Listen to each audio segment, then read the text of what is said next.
Creating your inspired life is really supporting people in creating the foundation for the rest of their life. It allows them to clean up the past.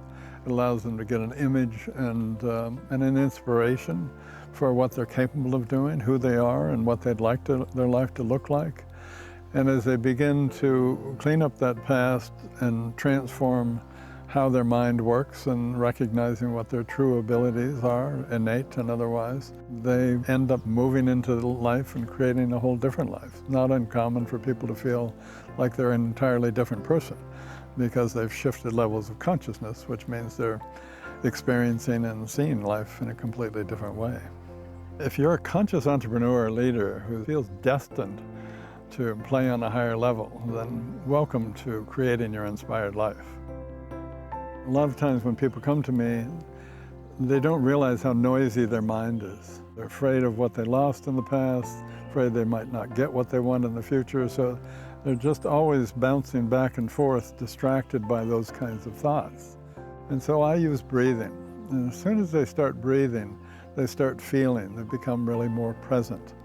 And as they breathe, and I'm asking them the right questions or having them finish a sentence or the different methodologies that I use, they begin to look deeper, they begin to breathe deeper, they become more present even, and start recognizing truths that they didn't even realize they were aware of. They realize fears that they have that have really originated in childhood, patterns from childhood that are affecting and limiting their life in significant ways.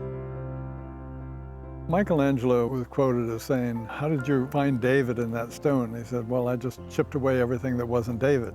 And the personal growth path is very similar to that. It's a matter of chipping away everything that limits us and keeps us in that stone, locked in a limiting comfort zone, for example. And as they reconnect with themselves, as they really get to know themselves well and fall in love with themselves, as they clean up that emotional backlog, their mind becomes quieter. The brain begins to integrate more fully, really neurologically rewiring itself. They have greater access to their imagination, creativity, and intuition.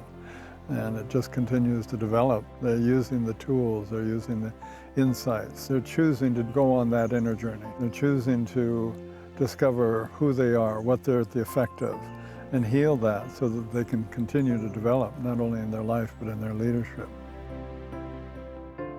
Let life be your opportunity to really discover who you are, to open up your heart, and to live fully. It's really worth it. It's the most worthwhile thing you'll ever do in your life, I promise.